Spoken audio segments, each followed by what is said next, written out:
O que os animes nos ensinam sobre o amor? O amor desde a Grécia Antiga, ou talvez principalmente nela, era uma importante pauta de discussão.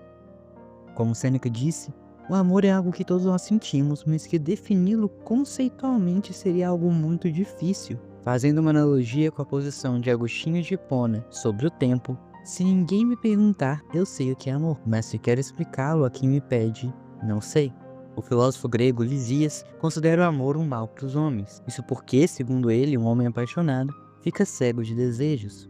Tomado por esse sentimento, torna-se capaz de cometer as maiores loucuras, concluindo então Lisias que o amor é algo irracional, nocivo. Talvez seja dessa loucura mesmo que ele falava.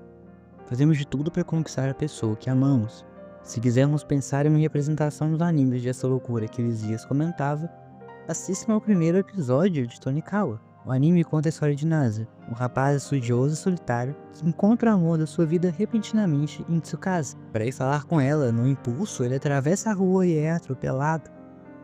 Para sua sorte, Tsukasa havia pulado para ajudá-lo bem na hora, absorvendo grande parte do impacto. Se jogar na frente de um caminhão, tanto pelo lado de Tsukasa quanto de Nasa, é no mínimo absurdo. Isso porque o grande plot twist do anime, e que movimenta toda a história, é que logo após isso Nasa se declara para Tsukasa. A resposta dela é deveras interessante. Tudo bem. Nós podemos ficar juntos, sim. Se casar comigo.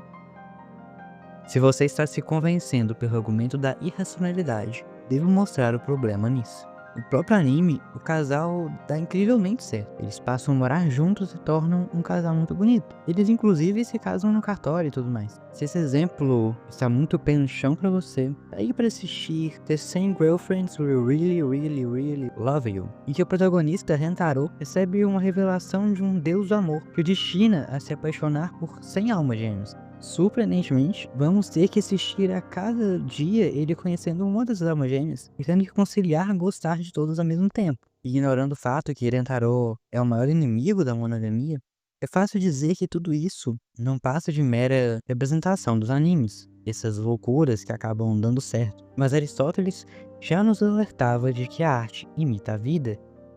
Essa racionalidade aparente foi extremamente criticada pelo maior especialista em distinguir razão e aparência. Platão derruba essa noção depreciativa do amor. O amor seria para ele positivo. Afinal, os maiores bens vêm do delírio. Isso inclusive me lembra, de forma bem curiosa, um dos maiores críticos de Platão, Nietzsche, disse: há sempre alguma loucura no amor, mas há sempre um pouco de razão na loucura. Essa racionalidade aparente seria na verdade um forte sentimento do homem que parte do desejo mais lógico que há no ser humano de ir de encontro ao belo, ao bem. O belo, em resumo, é uma manifestação da forma ideal das coisas. É a forma eterna e imutável que transcende os objetos e os conecta à verdade.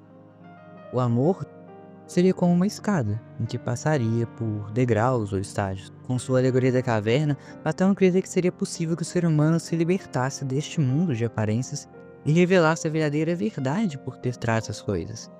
Por isso, o primeiro estágio do amor seria um amor ao corpo. Quando Nasa avistou Tsukasa pela primeira vez, o amor à aparência. Platão não trata esse degrau de forma negativa. Se apaixonar pela aparência é o primeiro passo para revelar a natureza do belo. Porém, é necessário que em seguida venham os outros estágios do amor. O amor à alma, o amor ao conhecimento e finalmente o amor à forma da beleza em si. A ideia platônica entende que há um outro plano perfeito e eterno que existe junto ao nosso, do qual as coisas do mundo sensível tentam copiar. Enxergar essa beleza em si representa o ápice da jornada filosófica ou, nesse caso, amorosa. Sendo o primeiro degrau, há muito mais que isso. As Tsukasa precisaram de convivência para desenvolver o relacionamento um do outro, conhecer mais a cara metade, que os faz encontrar um no outro aquele tal desejo divino que tanto procuravam. Por ser uma escada, ela nos conduz a um único destino, como um fim último. É como se certos encontros, como dois estranhos atingidos pelo mesmo caminhão, fossem escritos nas estrelas, para nos conduzir ao topo dessa escada platônica. Outro anime que fala sobre as conveniências do destino, a lá Platão, é Horimiya. Hori e Miyamura não tinham nenhum contato um com o outro, até ele ajudar o irmão dela. Depois disso, criaram uma amizade.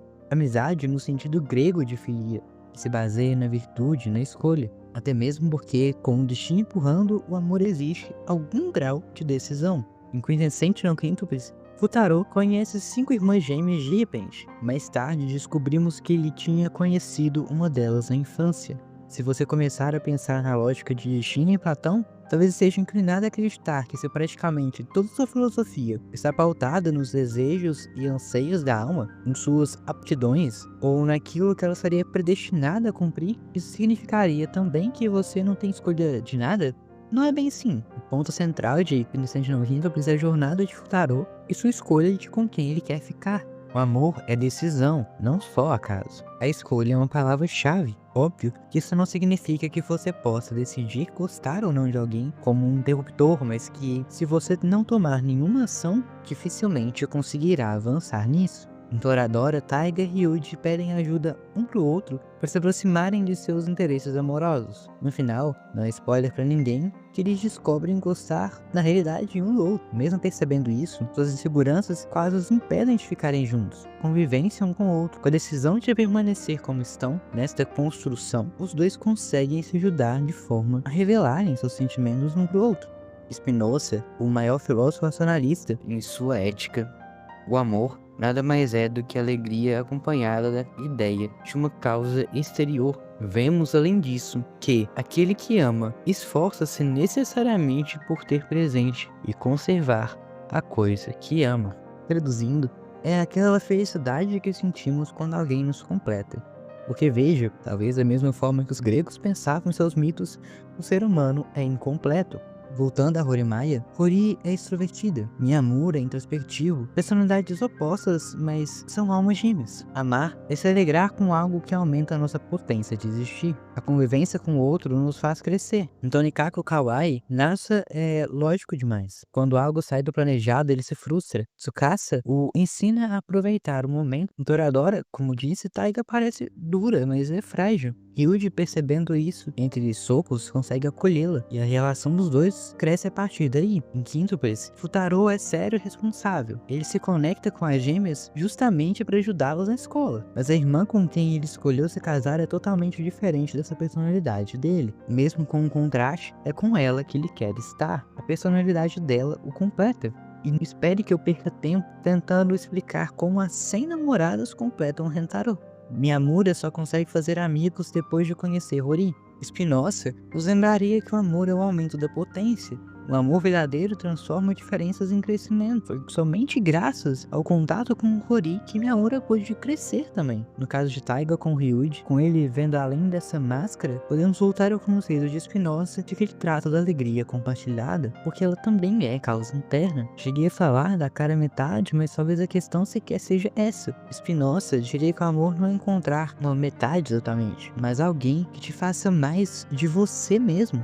Os animes e a filosofia são muito bonitos nesse ponto, mas talvez uma outra questão venha. Onde está isso no mundo real? A resposta mais óbvia talvez seja dizer que o amor, em tese, idealizado, como em Platão, não existiria. O que está no mundo das ideias fica lá. Infelizmente, o que está lá não vem para o mundo sensível. Só que não é bem assim. A filosofia busca conhecer a verdade. Seria ilógico dizer que o conhecimento produzido por Platão e vários outros filósofos seria dessa forma só imaginação.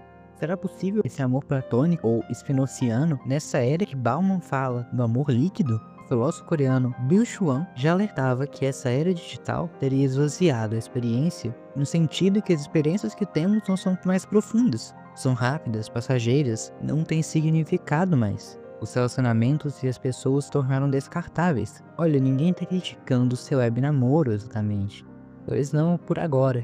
O problema não é a tela por si só, é a falta da filia, da amizade grega.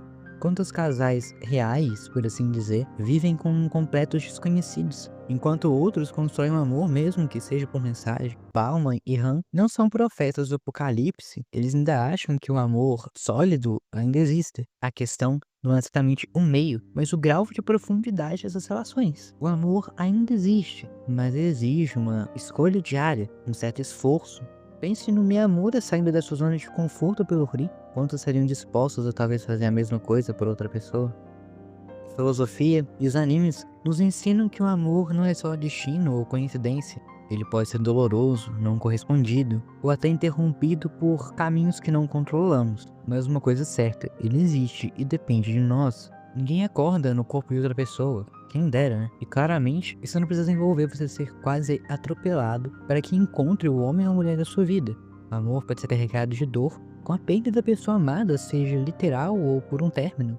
Ele pode sequer ser correspondido e você ficar com essa lembrança para sempre.